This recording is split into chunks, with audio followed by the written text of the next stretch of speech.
예수님께서 산에 올라가 앉으셔서 말씀을 하셨는데 이것을 산상수훈이라고 했죠. 이 산상수훈을 가만히 들여다보니까 이것은 천국 백성, 하나님 나라 백성의 성품에 대해서 이야기하고 있다라는 것을 알 수 있습니다. 그러니까 산상수훈 말씀을 딱 들으면 그리스도인들이 세상 사람들과 이렇게 다르구나라는 것을 알게 된다라는 것이죠. 그래서 이 말씀은 하나님 나라 백성에게 어울리는 그런 성품입니다.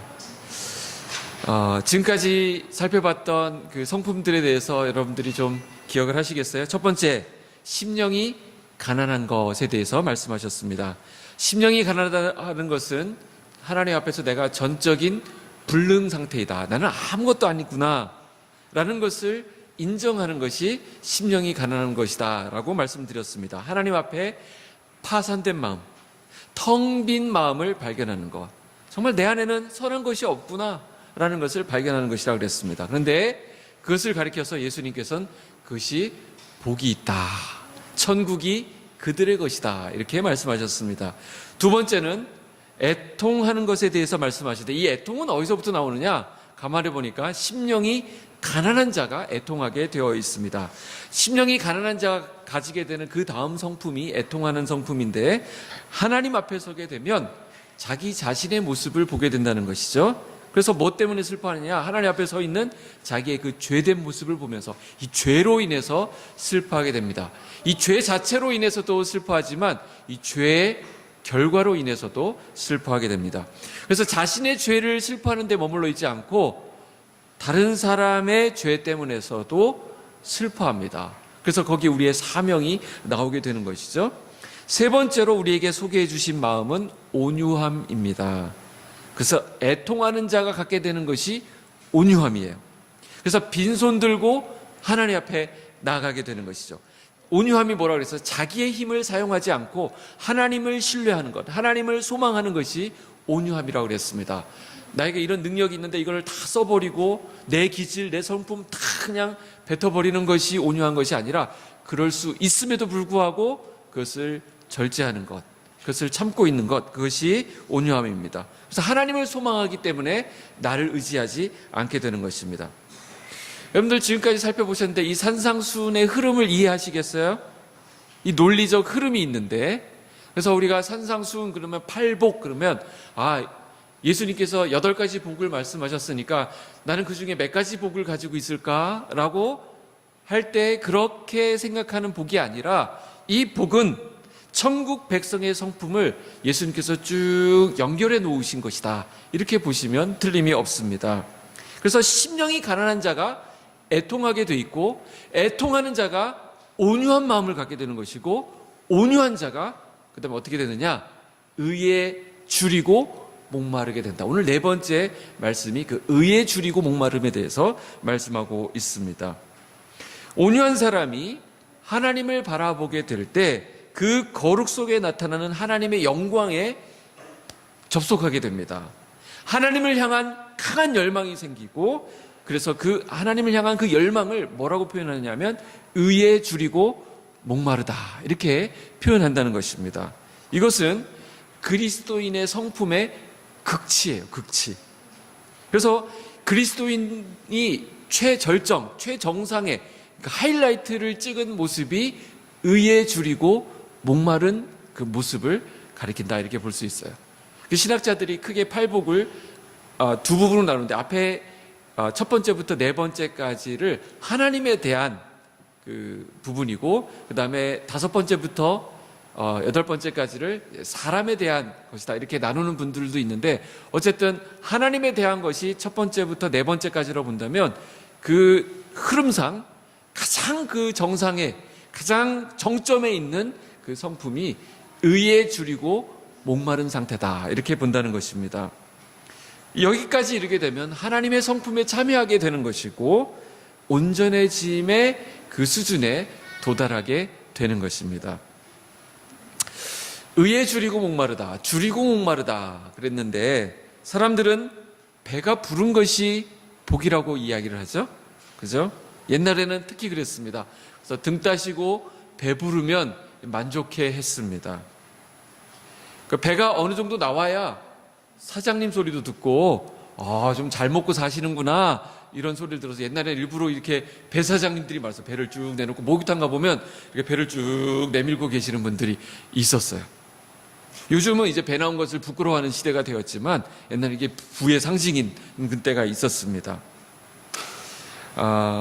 요즘은 아무리 다이어트 열풍 불고 몸을 슬림하게 가져가고 이런 열풍이 분다 하더라도 아무리 그래도 그렇지 배를 쫄쫄 굶고 있는 거, 굶주린 거, 줄인 것, 이것은 아무래도 좀 모양이 빠지는, 좀 없어 보이는, 이거는 좀 안 맞는 그런 부분으로 우리가 생각을 하죠. 그렇기 때문에 오늘 이 말씀, 의에 줄이고 목마른 자는 복이 있다라는 것은 우리에게 좀 와닿지 않는, 어떻게 그게 복이 될 수 있을까라고 생각하게 되는 부분이 있습니다. 왜냐하면 우리는 복이라고 할 때 복은 결핍이 없는 것, 아쉬운 것이 없는 것이 복이라고 생각하잖아요. 그러나 예수님의 정의는 완전히 다릅니다. 거기에는 줄임과 목마름이 포함되어 있다는 것이죠. 즉 의에 줄이고 목말라야 복이 있다는 것입니다. 다른 것도 아니고 의에 줄이고 목마른 것입니다. 그래야 복이 있다는 것입니다. 이게 무슨 의미일까요? 목마름의 방향이 지금 한정되어 있습니다. 뭐에 대해서? 의에 대해서 초점을 잘 맞춰야 된다는 것이죠. 이 세상 사람들도 뭔가에 다 굶주려 있습니다. 주려 합니다. 돈에 줄이고 애정에 줄이고 인기에 목말라 하고 행복에 주려 합니다. 우리 청소년들도 보면 자기가 좋아하는 이성으로부터 채워지지 않으면 막 그냥 안타까워하고 맨날 며칠을 눈물로 지새우는 경우들을 보게 되죠. 그렇게 주려 있고 그렇게 열망함에도 불구하고 우리 현대인들이 정작 행복해지지 않는다는데 비극이 있는 것이죠. 그렇게 목말라 하면, 그렇게 애타하면, 그렇게 갈급해하면 그것이 좀 채워져야 되는데 이제 좀 만족해 할 만도 한데 그렇게 만족해 하는 사람들이 없습니다. 세상에서 우리가 겉으로 보기에 모든 것을 다 누리고 있는 사람에게 가서 당신 행복하십니까? 이렇게 묻는다고 한다면 선뜻 나 행복합니다 이렇게 말할 수 있는 사람 그렇게 많지 않을 것입니다. 왜 그럴까요? 오늘 말씀이 그 질문에 대한 답을 주고 있습니다. 행복을 얻는 데는 순서가 있고 원리가 있다라는 것입니다. 근데 그 순서와 원리를 무시하게 되면 아무리 그 행복을 갈구하더라도 그 복을 얻을 수 없다라고 성경이 말씀하고 있는 거예요. 오늘 말씀이 쭉 이어지면서 산상순이 어디까지 가냐면 마태복음 6장 33절에 가보면 뭐라고 말씀하시냐면 그런즉 너희는 먼저 그의 나라와 그의 의를 구하라. 그리하면 이 모든 것을 너희에게 더하시리라 말씀하셨어요. 많이 들어보신 말씀이죠. 예수님께서 하시는 말씀의 핵심이 뭐예요? 먼저 구해야 될 것이 있다 말씀하십니다. 그러면 먼저 구할 것을 구하고 나면 그 나머지는 그 다음에 오는 것이다 라는 것입니다. 근데 이 순서를 바꿔버리게 되면 심각하게 꼬여버리게 되는 것이죠. 그의 나라와 그의 의를 구하게 되면 나머지 것은 얼마든지 더해지게 될 것인데 그 나라와 그 의를 먼저 구하지 않고 다른 것을 구하게 되면 모두 다 놓쳐버리게 되는 그런 안타까움이 있게 된다라는 것입니다. 이것은 우선순위의 문제입니다. 원리의 문제입니다. 우리가 의에 줄일 때 행복해지는 것이지 세상 것들에 줄인다고 해서 행복해지지 않는다라는 것입니다. 하지만 사람들은 의 없이도 내가 행복해질 수 있다라고 착각을 합니다. 그래서 의에 기반을 두지 않은 행복을 추구합니다.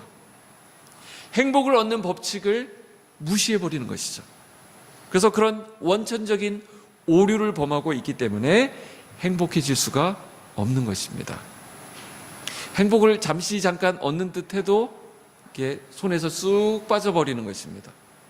의 없이 얻은 부귀, 의 없이 붙든 행복은 마치 거품과도 같아서 잠시 후에는 손에 이렇게 잡은 것 같은데 거품이 쑥 사라져 버리잖아요. 없어져 버리잖아요. 훅 불면 날아가잖아요. 그렇게 되는 것입니다.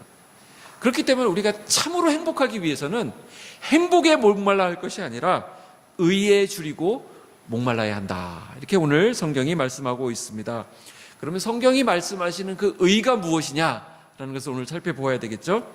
의는 일단 분명히 짚고 넘어갈 것은 세상이 말하는 사람의 의나 이 세상의 정의를 말하지 않는다라는 것입니다. 이것은 하나님의 의를 말합니다. 하나님의 의란 무엇입니까? 하나님이 기준이 되시는 것을 말합니다. 그래서 사람의 의는 하나님의 의에 미치지 못합니다. 의는 없나니 하나도 없다. 하나님이 보시는 하나님의 의로는 그 자격에 충족할 수 있는 사람이 아무도 없다라고 얘기했습니다. 그래서 내가 단지 바르게 살면 되지, 내가 정의롭게 살면 되지, 세상에서 말하는 그런 부분들은 어떤 부분 일리가 있기는 하지만 성경은 전혀 다른 차원에서 말씀하고 있습니다. 그러면 의가 무엇입니까? 라고 말하면 딱히 이렇게 말하기는 어렵습니다. 그래서 성경에서 그 의미를 우리가 찾아보게 되는데 우리 성경 한 구절만 좀 찾아보도록 할까요? 로마서 3장 한번 펴보시죠. 로마서 3장 21절 22절 말씀. 로마서 3장 21절 22절. 제가 21절 읽고 여러분들 22절 읽도록 하겠습니다. 이제는 율법 외에 하나님의 한 의가 나타났으니 율법과 선지자들에게 증거를 받은 것이라.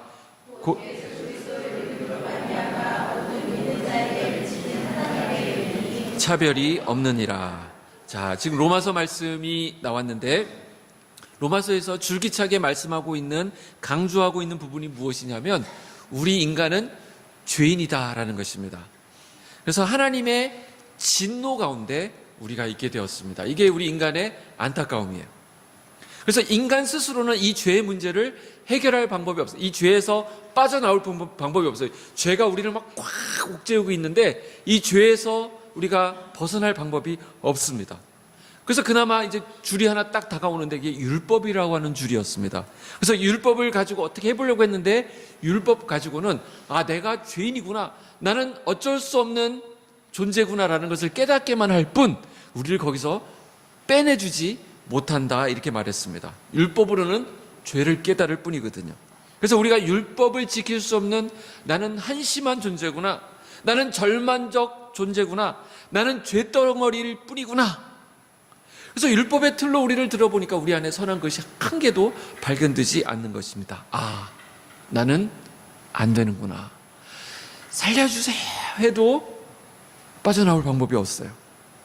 그래서 나에게는 개선의 여지가 없고 내 스스로는 힘이 없다는 것을 발견시켜준 것이 율법입니다. 그런데 오늘 3장 21절에 이제는 율법 외에 하나님의 한 의가 나타났으니 그랬습니다. 여기서 하나님의 의라고 하는 것은 내 안에서는 아까는 계속 없다 그랬잖아요. 그러니까 나타난 것이니까 내 안에서 생성된 것이 아니라 어디서부터 나온 것인 걸 알 수 있어요? 밖에서부터 외부로부터 들어온 것임을 알 수 있습니다. 나의 밖에서 어떤 강권적인 힘에 의해서 이 은혜가 우리 안에 들어오게 된 것입니다. 결국 한 의가 나타났는데 이것은 율법과 선지자들에게 증거를 받은 것이다 그랬습니다. 이건 뭘 말하냐? 율법과 선지자 그러면 이것은 구약을 가리키는 말입니다. 구약 성경에서 일관되게 선지자들과 여러 말씀을 통해서 얘기한 것이 있는데 그것이 이제 나타났다. 구약 시대에는 그것을 희미하게 알고 있었어요. 근데 22절에 보니까 이제 그 실체가 나타났습니다. 곧 예수 그리스도로 말미암아 모든 믿는 자에게 미치는 하나님의 의니 그랬습니다. 여기서 말하는 의는 누구를 가리킨다고요? 예수 그리스도를 가리킨다라는 것을 알 수 있어요. 그러니까 의가 무엇입니까? 성경이 말하는 의가 무엇입니까? 그러면 막연한 사상이나 막연한 이데올로기를 얘기하는 것이 아니라 그 의는 바로 예수 그리스도를 가리킨다라는 것을 알 수 있어요. 예수님이 의 그 자체가 되시는 것입니다. 예수님이야말로 구약 성경에서 그렇게 일관되게 조명하던 그 예수 그리스도, 그분이 의가 되신다라는 것입니다. 하나님의 의가 나타났다. 그렇다면 우리가 이 말씀을 이렇게 볼 수 있습니다. 아까 우리 본문으로 돌아와서 의에 줄이고 목마른 자는 복이 있다 그랬는데 그걸 어떻게 볼 수 있냐면 예수 그리스도에 줄이고 목마른 자는 복이 있나니 그들이 배부를 것이며 의의 실체가 드러난 것입니다. 이사야가 뭐라고 말씀했나요? 자, 여기서부터 중요한 부분인데 그가 징계를 받음으로 우리가 평화를 누리고 그가 채찍에 맞음으로 우리가 나음을 받아도다 그랬어요. 그가 채찍에 맞으셨다는 거예요. 그분이 십자가의 고통을 감당하신 것을 우리가 어떻게 이해할 수 있느냐? 그분이 고난당하신 것, 그분이 십자가에 죽으신 것은 그분이 줄이고 목마르셨다라는 것을 의미하는 것입니다. 다시 말해서 그가 줄이시고 목마르심으로 우리가 배부르게 되었다라는 것을 말해요. 의가 예수님이기 때문에 예수님을 우리가 목말라면 그래서 예수님을 통해서 누리게 되는 그 은총이 우리에게 그대로 임하게 되는 것입니다. 그가 줄이심으로 우리가 배부르게 되었고 그가 목마르심으로 우리가 해갈되었다라는 것입니다. 자, 우리 예수님의 공생애를 한번 살펴보면 알 수 있어요. 예수님이 첫 사역을 시작하실 때 예수님이 처음 사역을 시작하실 때 어떻게 시작하셨죠? 40일 동안 광야에서 이제 기도하셨죠. 그리고 시험도 받으셨는데 그때 어떻게 하셨냐면 금식하셨어요. 허기와 굶주림으로 그분의 사역을 시작했다는 것을 알 수 있어요. 거기 줄이셨다라는 표현이 나오는데 그 줄이셨다, 예수께서 줄이셨다라는 그 표현이 바로 의에 줄이고 목마르다 할 때 그 줄임과 같은 단어입니다. 예수님이 우리를 위해서 사역을 시작하시면서 그분이 줄여주신 거예요. 예수께서 우리 대신 줄이셨기 때문에 예수께서 우리 대신 십자가를 져주셨기 때문에 우리는 하나님을 누릴 수 있게 된 것입니다. 진노의 대상에서 아까 진노의 대상이라 했죠. 우리가 죄인이기 때문에 하나님과 화목한 관계가 되었습니다. 여기에 하나님의 의가 이렇게 나타난 것입니다. 이제 예수님의 사역이 마무리되는데 어디서 마무리됩니까? 십자가에서 완성이 되죠. 다 이루실 때 십자가에서 예수님께서 하신 대화 중에 놀라운 말씀이 나와요. 뭐라고 하셨죠? 내가 목마르다. 그 말씀을 하셨죠. 왜 예수님께서 십자가에서 목이 마르셨나요? 옆구리에 창을 맞으시면서 물과 피를 다 쏟아내셨어요. 물을 쏟아내신 예수님의 그 고난, 바로 그 고난으로 인해서 우리가 예수님이 목마르심으로 내가 목마르다, 예수님께서 우리 대신 목말라 하심으로 우리가 해갈된 것입니다. 죄로부터의 구원을 말하는 것이죠. 결국 성경이 말하는 의라고 하는 것은 의롭게 되었다라는 것은 하나님과의 올바른 관계를 말합니다. 인간의 구원과 관련된 거예요. 그러므로 하나님의 심판대를 통과하여 천국에 들어가려면 반드시 우리는 의롭게 되어야만 합니다. 하지만 인간 수준의 의로는 절대로 하나님의 심판대를 통과할 수 없는 것이죠. 하나님 앞에 통과할 수 있는 의는 전혀 흠이 없고 단 한 번의 죄도 없는 하나님과 똑같은 수준의 의라야 되는데, 그러고 성경은 의인은 없나니 하나도 없다라고 말씀하셨다 그랬죠. 그러나 하나님의 완전한 의이신 예수님을 우리에게 내어주셔서 그가 줄이시고 그가 목마르시게 하심으로써 저를 믿는 자는 의롭다 이렇게 봐주신 것입니다. 예수님이 그 목마름과 그 줄이심을 온팡 그대로 받으신 거예요. 그래서 예수님을 받아들이는 자는 칭의, 의롭다 하심, 법정 용어인데 의롭지 않은데 그렇게 봐주신 거예요. 예수님을 통해서 우리를 보시는 것입니다. 우리를 의롭게 봐주시는 것입니다. 그래서 우리 안에 하나님과의 올바른 관계가 그래서 성립되게 되는 것입니다. 그래서 의에 줄이고 목마른다라고 하는 것은 단순히 내가 원하는 것을 거기에 대해서 간절히 원하면 믿습니다 하고 원하면 하나님 그거 좀 주시고 돈 좀 주시고 직장 좀 들어가게 해주시고 뭐 건강 좀 회복하고 이런 차원의 의가 아닙니다. 그 이상의 것이죠. 이 줄이고 목마르다고 하는 것은 간절하고도 매우 절실히 필요로 하는 상태를 말합니다. 목말라서 갈증이 난 상태, 그런 상태를 말합니다.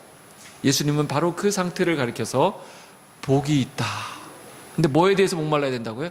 의에 대해서, 하나님에 대해서 목말라야 된다는 것입니다. 하나님과의 올바른 관계에 목말라 있는 자, 그분과의 교제에 줄여 있는 자, 그 자가 복되다 말씀하셨습니다. 왜냐하면 인생의 모든 문제에 대한 해답은 바로 하나님 안에 있기 때문입니다. 그래서 6절에 의에 줄이고 목마른 자는 복이 있나니 그들이 배부를 것이며 그랬습니다. 인생의 배부름이 어디서 옵니까? 우리가 복이 있는 자가 되려면 무엇에 목말라야 됩니까? 주님이 말씀하십니다. 예수님께 목말라야 한다. 그래서 요한복음 6장, 우리 예전에 한번 살펴봤었는데 35절에 예수께서 이르시되 나는 생명의 떡이니 내게 오는 자는 결코 줄이지 아니할 터이요 나를 믿는 자는 영원히 목마르지 아니하리라 그랬습니다. 그래서 예수님이 주시는 떡 대신 예수님을 먹으면 줄이지 않고 목마르지 않는다. 여기서 떡이 누구입니까? 바로 예수님 자신을 가리키신다라고 예수님 스스로가 증거하셨어요. 그래서 나에게 오면 된다 말씀하신 거예요. 주님께 가면 그러면 결코 줄이지 않고 목마르지 않게 됩니다. 왜냐하면 예수님 안에 생명이 있기 때문입니다. 예수님 안에 참된 만족이 있기 때문입니다. 우리가 주님을 영접하면 더 이상 목마르지 않게 되는 것이죠. 더 이상 허무하거나 지루하지 않습니다. 근데 우리 청소년들도 보면 인생의 목표를, 의미를 발견하지 못할 때 내가 왜 공부해야 되지? 까짓것 대학 안 가면 어때? 이런 생각이 막 들어가기 시작하고 인생의 목적과 의미를 발견하지 못하면 공부에 거기도 권태기가 오더라고요.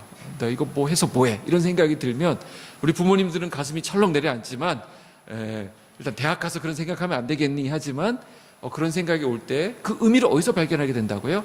예수님 안에서.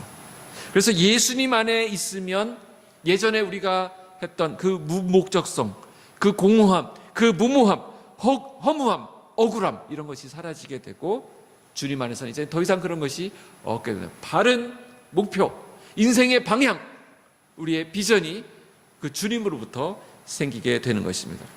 근데 우리가 먹는 양식은 썩는 양식이라고 했어요. 우리가 매일 먹는 음식에는 특징이 있습니다. 가장 큰 특징이 뭐예요? 자꾸 먹어도 또 배고프다라는 것입니다. 만족함이 없다는 거예요. 제가 아는 한 성도님이 있어요. 이 성도님은 중고등부 성도님인데 제가 잘 아는 성도님이에요. 엄청 먹어요, 진짜. 자, 아버지가 좀 개척했으면 좀 덜 먹어줘야 되는데 엄청 먹어요. 소름이 돋을 정도예요. 그래서 한 번은 한번 실컷 먹겠다 그러면서 식당에 가서 엄청 먹였어요. 잘 먹었어요. 그래서 주차장에 차를 타고 오는데 아직 집에 도착도 안 했어요. 차 안에서 배고파 그러는 거예요. 이거 어떻게 되죠, 이거? 이제 막 먹었는데 어떻게 될까요? 네, 주님이 하신 말씀이 있습니다. 이 수가성 여인에게 하신 말씀이에요. 요한복음 4장 13절 14절 이 물을 먹는 자마다 다시 목마르려니와 내가 주는 물을 먹는 자는 영원히 목마르지 아니하리니 나의 주는 물은 그 속에서 영생하도록 솟아나는 샘물이 되리라 그랬습니다. 우리는 계속 먹을 수밖에 없죠. 그거는 먹고 없어지는 것이니까. 우리는 그러니까 매일 먹어도 결국에는 죽음을 맞이하게 됩니다. 광야에서 이스라엘 백성들이 하늘로부터 오는 만나를 먹었는데 하늘로부터 온 만나를 먹어도 그 사람들 다 광야에서 죽었다라고 말씀하셨습니다. 그래서 성경은 이 땅에서 먹는 것은 다 썩는 양식이다 이렇게 말했던 것이죠. 그러나 예수님께서는 썩는 양식이나 만나도 아닌 진짜 영생하게 하는 양식이 있는데 그것이 바로 나다. 내가 곧 생명의 떡이다 이렇게 말씀하셨어요. 놀라운 사실은 그분을 믿으면 인생이 배고프거나 허무하거나 목마르지 않게 된다라는 것입니다. 그 인생이 빛으로 가득하게 되고 영원한 생명과 부활로 나아가게 되는 놀라운 샘솟는 기쁨을 발견하게 됩니다. 예수님께서 내가 생명의 떡이다, 내가 음식이다, 내가 너희의 음식이다, 나를 먹어라 말씀하십니다. 무슨 말씀이죠? 하루 3끼 밥을 먹어도 죽게 되지만 그 인생이 예수님을 먹으면, 주님을 만나고 주님을 믿으면 놀라운 기적이 그 인생 가운데 시작된다라는 뜻입니다. 이제 우리는 의를 먹고 살아야 됩니다. 의가 살 길이죠. 의에 줄이고 목마른 것이 우리의 행복의 참된 비결이 됩니다. 예수님을 먹는다. 이제는 그분의 말씀, 예수님을 먹는다는 그분의 말씀을 먹는다는 뜻이 되는 것입니다. 이제는 몸에 좋은 것을 먹어야 돼요.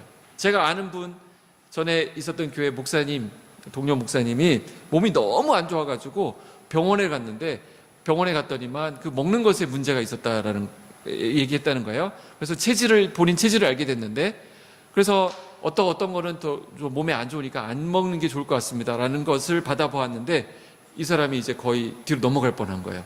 왜냐하면 먹지 말라고 한 것이 전부 다 자기가 지금까지 너무 좋아하고, 그 선생님한테 애원을 했다는 거죠. 제발 이것만은 아니라고 말씀해 주시면 안 되나. 그게 안 되는 겁니다. 이렇게 얘기를 했다는 거예요. 예. 그래서 엄청 시무룩해져가지고 있는 걸 보고 결말이 어떻게 되는지 모르고 제가 개척을 해서 지금 어떻게 되는지 모르겠어요. 근데 하여튼 하나님께서 긍휼을 베푸시기 원합니다. 예. 그러니까 몸에 안 좋았던 것을 계속 먹으니까 몸이 안 좋아졌다는 게 간단한 원리죠. 우리는 예수님을 믿으면서 죄에 대해서는 죽은 것이다. 그리고 의에 대해서 산 것이다. 이렇게 말했습니다. 그럼 뭔 말이냐면 우리는 이제는 죄를 먹으면 살 수 없는 그런 존재가 되었다는 거예요. 이제는 우리는 먹어야 될 우리의 양식이 생겼는데 그 양식이 뭐라고요? 의를 먹는 것입니다. 의는 바로 예수 그리스도, 예수님의 말씀을 말한다 그랬습니다. 그래서 의가 아닌 것을 자꾸 먹으려고 하는 것, 의가 아닌 것을 자꾸 구하려고 하는 것은 우리 인생의 불행으로 이어지게 됩니다. 의가 없는 행복을 추구하는 것, 마치 아까도 말씀드렸듯이 거품을 그릇에 담는 것 같아요. 열심히 퍼 담아 보는데 남는 것이 없는 것이죠. 헛된 인생이 되는 것입니다. 그래서 진정한 그리스도인이라고 한다면 옛날 세상에 있을 때 먹던 것, 그거 참 좋았지 하면서 그걸 계속 바라보고 있는 것이 아니라 그것은 정말 내가 먹어서는 안 되는 헛된 것이었구나 라는 것을 말씀하면서 깨닫고, 그래서 죄가 내 삶을 망가뜨리는 것이구나, 죄로 인해서 내가 하나님과의 관계가 끊어졌던 것이구나, 거기에는 진정한 기쁨이 없었고 평안이 없었고 결코 행복하지 않았었던 것이구나 라는 것을 인식하고, 그래서 거룩한 삶에 대해서, 의로운 삶에 대해서 이제 열망하게 되는 것입니다. 한마디로 의에 줄이고 목마른 자는 성결한 삶에 줄이고 목마른 자가 되는 것입니다. 거룩한 삶, 말씀으로 충만한 삶에 대해서 갈급해하고 그것을 막 사모하게 되는 것입니다. 세상 사람들에게는 하나님의 말씀을 추구하고 하나님의 말씀에 목말라 하는 것이 한심한 사람으로 보이지만 하나님 나라의 관점으로 보면 그 사람은 복을 보장받은 것이고 행복을 누리고 있는 것입니다. 예수님은 그런 자들이 배부를 것이다 말씀하셨어요. 성경이 배부를 것이다 라고 할 때 그 배부를 것은 우리가 배를 이렇게 두드리고 있는 것을 연상해서도 좋지만, 아까 읽어봤던 말씀처럼 먼저 그 나라와 그 의를 구한 자, 먼저 의에 줄이고 목마른 자에게 약속하신 것이 뭐예요? 먼저 그 나라와 그 의를 구하면 어떻게 하겠다고요? 이 모든 것을 너희에게 더하시리라. 그래서 우리에게 가장 중요한 것은 하나님과의 관계가 먼저 회복되는 거예요. 하나님과 관계가 우리가 튼튼하면, 거기에 흔들림이 없으면 나머지 것들은 다 하나님께서 세워져 가게 하신다라는 것입니다. 세상이 추구하는 것들, 잠시 잠깐 우리에게 만족을 주고 기쁨을 주고 행복을 주는 것 같아도 마침내는 불행으로 이끌리게 되는 것입니다. 우리가 정말 행복하기 원한다면 하나님의 의를 추구해야 된다는 것이죠. 로마서 14장 17절에 이런 말씀이 있습니다. 하나님 나라는 의와 평강과 희락의 나라다. 의와 평강과 희락. 자, 뒤에 평강과 희락이 뭐 다음에 따라 나오고 있죠? 의 다음에 따라 나옵니다. 그래서 의를 추구하는 자에게 하나님께서 평강을 주시고 희락, 기쁨을 주시는 거예요. 왜 내 삶에 평안이 없을까? 왜 난 자꾸 불안할까? 왜 두려울까? 왜 걱정이 앞서고 염려가 되고 이런 상황들 앞에서 내가 손을 탁 놓게 되는 것일까? 내가 추구해야 될 것은 이 평강을 회복하기 위해서 어떻게 된다고요? 의를 추구하는 것입니다. 왜 내 안에 기쁨이 없지? 어느 순간 왜 이제 더 이상 내 안에 웃음이 없어졌지? 왜 기뻐할 일이 없지? 했을 때 우리가 바라봐야 될 것은 의, 하나님을 추구하고 예수 그리스도의 말씀을 먹을 때, 거기에 목말라하고 거기에 굶주려 할 때 우리에게 평강과 희락이 따라온다는 사실을 믿으시는 은혜가 있기를 축복합니다. 아멘.